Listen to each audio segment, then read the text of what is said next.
our celebration here on DXB today of the written word. Well, the written, the performed, and of course, words in general. Why? Because it is, of course, the start of the Emirates LitFest, as we get very excited about the literary landscape here in the UAE. To add to that, welcome now our next guest, writer, literary consultant, and of course, curator, Tamreez Inam, joining us live here.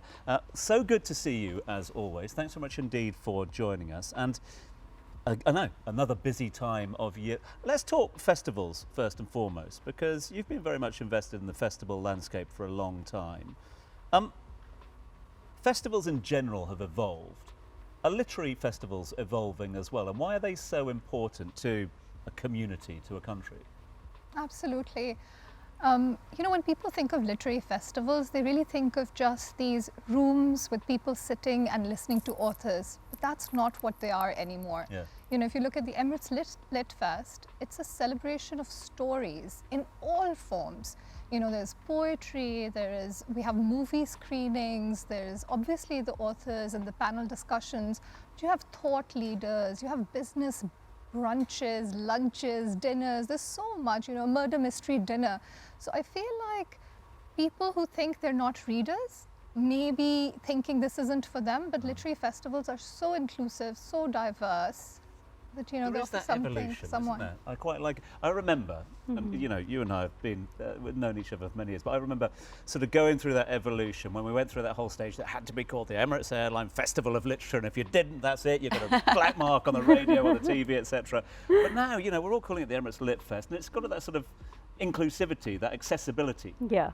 It's the event that belongs to everyone, and Tamreez is sitting here, and I'm thinking about how she actually programmed, you know, the last few festivals, because she was our head of programming, and now, you know, she's here in a different capacity, and I'm excited about that. And on that note, I think you have a bit of an announcement to make, don't you, Ahlam, about our special lady sitting right over here. Before, I know that you've got some books next to you. I know you're going to make your recommendations. You've just mentioned the murder mystery dinner, which has my interest. But before that, Ahlam, can we share some special news for the audience? Yes, definitely. So we started this Writers Fellowship a couple years ago. It's called the First Chapter Elf Siddiqui Writers Fellowship. And every year we focus on 10 aspiring fiction writers in the UAE. And what they get is 40 hours of structured learning from some of the best writers around the world. They get allocated one mentor who is a really established writer in their genre that guides them through finishing or working on their novel.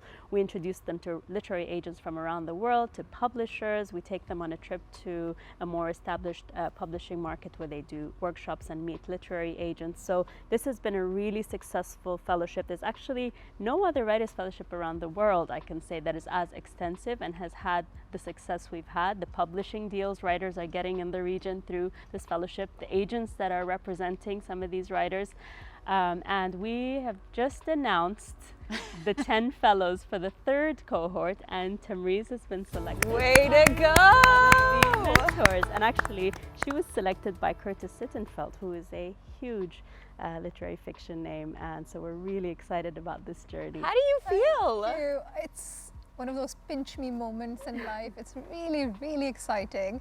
I was saying to my husband, I think this is one of the biggest things that has happened to me. It's a moment. It's a life-changing moment for sure. Yeah, I used to work for the LitFest for many years, and I used to joke with Ahlam that one of the things for which I will leave my job is so that I would be eligible to apply for this fellowship. And now it's happened. You've actually manifested it.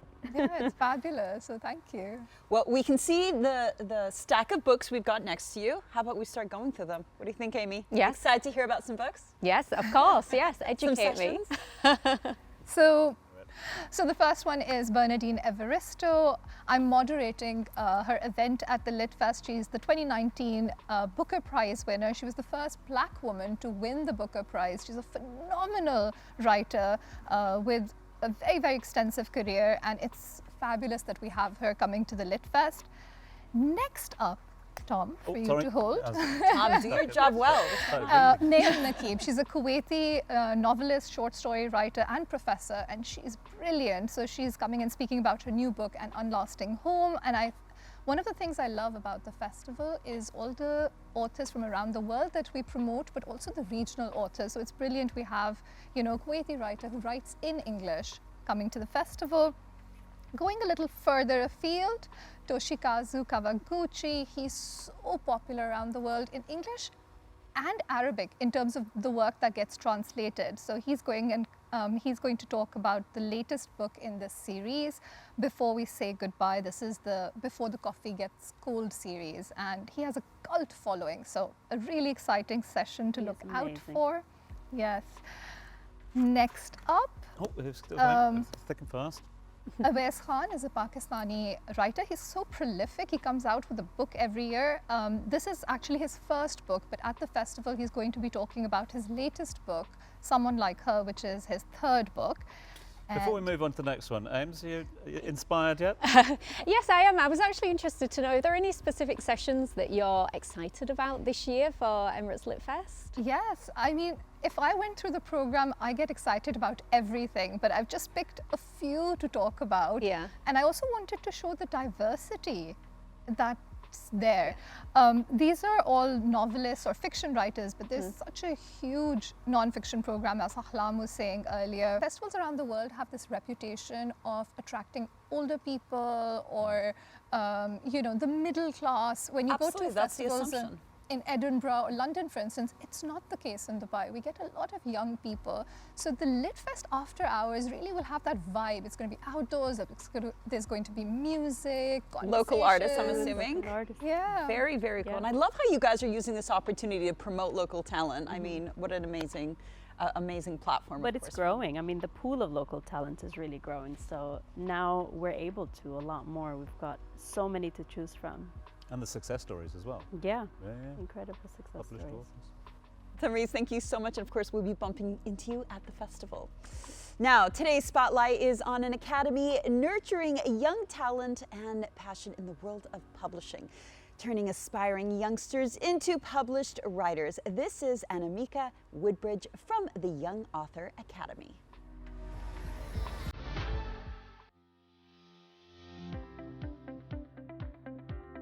My name is Anamika Woodbridge. I'm the General Manager and founder of Young Author Academy.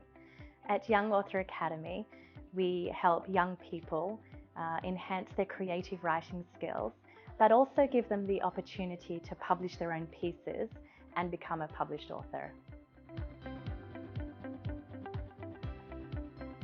So the problem we have always tried to solve is the affordability and the accessibility for young people to actually publish something that is theirs and really have something available to them that's very, very rare for young people to actually achieve.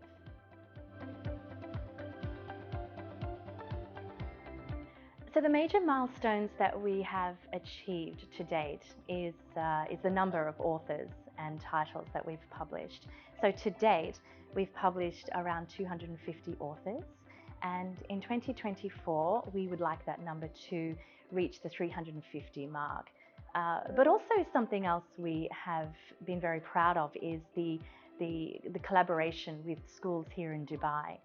So a school will collaborate with us to publish a compilation book, say for example, and feature their students' writing in a wonderful book. That's been something that's been very special to us.